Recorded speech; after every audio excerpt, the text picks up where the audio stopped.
Hello दोस्तों, मैं जाकिर हुसैन आपकी जेडएस क्लास में स्वागत करता हूं। दोस्तों वाले हैं डाइजेस्टिव सिस्टम का पार्ट, पाचन तंत्र का पार्ट आमाशय, स्टमक के बारे में जानकारी प्राप्त करेंगे। तो देखिए, स्टमक जो होती है, स्टमक से निकलता है कौन सी रस? जठर रस। मतलब स्टमक के अंदर पाई जाती है जठर ग्रंथि। और इस जठर ग्रंथि से क्या निकलता है? इस जठर ग्रंथि से निकलता है आपको जठर रस। ठीक है, जठर ग्रंथि से आपको प्राप्त होता है जठर रस। जठर रस जो होता है यह रंग में कैसा होता है? तो यह कलर में होता है हल्का पीला रंग का होता है।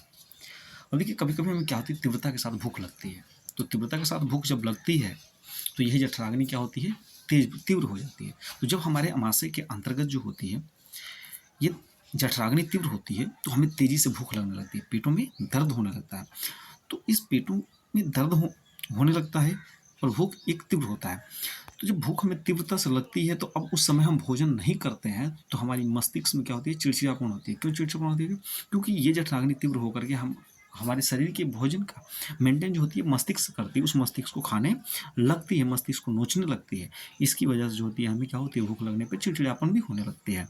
तो हमने देखा कि आमाशय के अंदर क्या पाई जाती है? जठर ग्रंथि पाई जाती है। उसके बाद आता है हाइड्रोक्लोरिक HCl अम्ल पाया जाता है।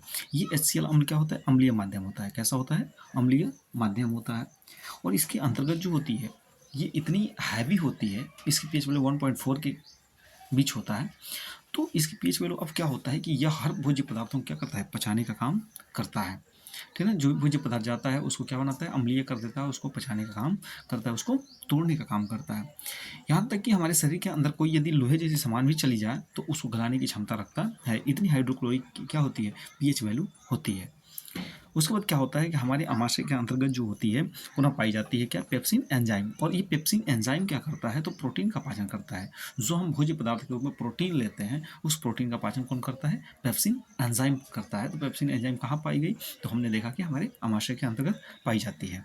नेक्स्ट हम देखते हैं, इसमें देखिए आती है हमारी यहाँ पे आती है आपका श्लेष्मा। अब श्लेष्मा क्या होती है? देखिए, श्लेष्मा जो होती है आमाशय के आंतरिक अस्तर की अम्ल से रक्षा करती है। जो हमारे आमाशय के आंतरिक अस्तर क्या करती है? अम्ल से रक्षा करती है। क्योंकि अम्ल जो होती है, जो श्लेष्मा होती है, जो छोटी छोटी संरचनाएं पाई जाती है, उस संरचना के अंतर्गत यदि हम बात यहाँ पे कर लें तो ये श्लेष्मा जो होती है हमारे तलहटी में, जो हमारी पेट की तलहटी, जो हमारी आमाशय की तलहटी है, उसमें हमारी जो HCl है इकट्ठा ना हो, इसकी वजह से जो होती है श्लेष्मा हमको क्या करती है? बचाती है। यदि ये नहीं रहती तो धीरे धीरे हमारी आमाशय की तलहटी भी क्या होने लगती? सड़ने लगती, ठीक ना, नष्ट हो जाती। और फिर क्या होती? उस छिद्र हो जाता लेयर के अंतर्गत। तो हमने देखा कि अस्तर में क्या होती है? अम्ल से रक्षा करती है। कौन? श्लेष्मा। दूसरी बात आती है रेनिन एंजाइम। एक पाया गया पेप्सिन एंजाइम जो प्रोटीन की पाचन करता है। और रेनिन एंजाइम क्या करता है? तो कैसिनोजन, जो दूध के अंदर कैसिनोजन जो होता है, जिसके कारण जो होती है दूध पीलापन भी होता है, तो ये जो होती है कैसिन को पचाने का काम करती है। तुमने देखा आमाशय के कार्य। उसके बाद हम देखते हैं लैंगर हंस की दीपिकाएं। लैंगर हंस की दीपिका। लैंगर हंस की दीपिका खोज कौन है? खोज करता है लैंगर हंस। लैंगर हंस की दीपिका होती क्या है? तो यह एक अग्न्याशय का क्या होती है? भाग होती है। यह एक अग्न्याशय का भाग होती है। अब देखते हैं इसका काम क्या है। तो ये काम है इसका इंसुलिन, ग्लूकान एवं सोमैटोस्टेटिन हार्मोन का क्या करती है? श्रावण करती है। इंसुलिन की श्रावण करती है। इंसुलिन जानते हैं कि इंसुलिन जो होती है हमारे शरीर में क्या करती है? इंसुलिन कमी जो होती है तो हमें क्या पकड़ लेता है? शुगर, मधुमेह रोग, डायबिटीज हो जाती है। ठीक है ना। ग्लूकागॉन और सोमैटोस्टेटिन हार्मोन का क्या करती है? श्रावण करती है, जो हमारे शरीर के अंदर जो होती है मात्रा को क्या करती है? मेंटेन करने का काम करती है।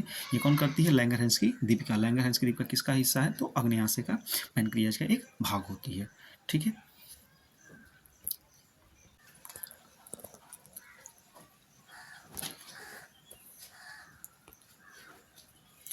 अब यहाँ पे देखते हैं हम पैनक्रियाज को। देखिए, पैनक्रियाज जो है अग्न्याशय, ये मानव शरीर क्या है? दूसरी सबसे बड़ी ग्रंथि है। मानव शरीर की सबसे पहली ग्रंथि क्या है? लीवर है, सबसे बड़ी ग्रंथि। मानव शरीर का सबसे बड़ा अंग क्या है? त्वचा है। मानव शरीर की सबसे बड़ी हड्डी क्या है? फीमर है। तो यहाँ कह रहे हैं कि मानव शरीर की दूसरी सबसे बड़ी ग्रंथि जो होती है कौन सी है, ग्लैंड्स क्या है? तो वह है हमारी अग्न्याशय। यह किस प्रकार की ग्रंथि है? तो मिश्रित ग्रंथि है। कैसी ग्रंथि है? मिश्रित ग्रंथि। मिश्रित ग्रंथि क्यों है? क्योंकि अंतःस्रावी का भी काम करती है और बाह्य स्रावी का भी काम करती है। सो इसलिए जो है यह इनके अग्न्याशय जो क्या है, एक प्रकार की मिश्रित ग्रंथि है। ये जो होती है क्षारीय अग्न्याशयी रस, मतलब एक प्रकार का इससे निकलता है पेनक्रियास से। कैसा निकलता है? तो क्षारीय अग्न्याशयी रस निकलता है, जो पूर्ण पाचक रस होता है। कैसा होता है? पूरी तरह से पाचक रस होता है और उसी का श्रावण करते हैं। मतलब क्षारीय रस का श्रावण कौन करती है? अग्न्याशय करती है। अब ये क्षारीय अग्न्याशय रस जो होती है इसमें पाया जाता है ट्रिप्सिनोजन। क्या होता है? ट्रिप्सिनोजन होता है। और ये ट्रिप्सिनोजन जो होती है एक अक्रियाशील ट्रिप्सिन होती है। ठीक है। इसमें इसका काम देखने जाए तो ये क्षारीय जो अग्न्याशयी रस है इसका काम क्या होता है? तो जो प्रोटीन को पॉलीपेप्टाइड में तोड़ने का काम करती है। कौन? तो ट्रिप्सिन, सॉरी अग्न्याशयी, क्षारीय अग्न्याशयी रस। उसके बाद जो होती है अग्न्याशय में पाई जाते हैं लाइपेज। ठीक है। लाइपेज किसका पाचन करता है? तो ये वसा का पाचन करता है। लाइपेज वसा का पाचन करता है। उसके बाद एमाइलेज किसका? स्टार्च का पाचन, कार्बोहाइड्रेट का पाचन करता है। तो अग्न्याशय के अंदर एमाइलेज पाई जाती है। ठीक है ना। वह स्टार्च का पाचन करती है। लाइपेज पाई जाती है, वसा का पाचन करती है। और ट्रिप्सिन पाई जाती है, वो प्रोटीन का पाचन करती है। तो यहाँ से एक निकलता है हमारा क्या? LAT, lipase amylase trypsin, lipase amylase trypsin, lipase amylase trypsin. Lipase lipase क्या होता है? लिवर क्या होता है? वसा होती है, फैट होती है। तो वह फैट जो होती है किसका पचाने का काम करती है? तो वह जो होती है हम लोग स्टार्च का पाचन करती है। एमाइलेज, ठीक है ना। तो लाइपेज जो है वसा का पाचन कर रही है, एमाइलेज स्टार्च का पाचन कर रही है और ट्रिप्सिन जो है प्रोटीन का पाचन कर रही है। तो हमने देखा ये किससे निकलती है? लाइपेज, एमाइलेज और ट्रिप्सिन किससे निकलती है? तो अग्न्याशय से निकलती है। अग्न्याशय से निकलने वाली क्या है? क्षारीय रस है, जो पूरी तरह से पाचन करने का काम करती है। अब यहाँ पे आते हैं हम पित्ताशय में। ठीक है। पित्ताशय, गाल ब्लैडर। ठीक है, क्या है? गाल ब्लैडर है। तो गाल ब्लैडर की बात कर लेंगे पित्ताशय की, तो ये पित्ताशय क्या करता है? पित्त का भंडारण करता है, पित्त को संरक्षित करने का काम करता है, पित्त को ग्रहण करने का, पित्त का ग्रहण करने का काम करता है। और ये किस में होती है? पित्ताशय के अंतर्गत होती है।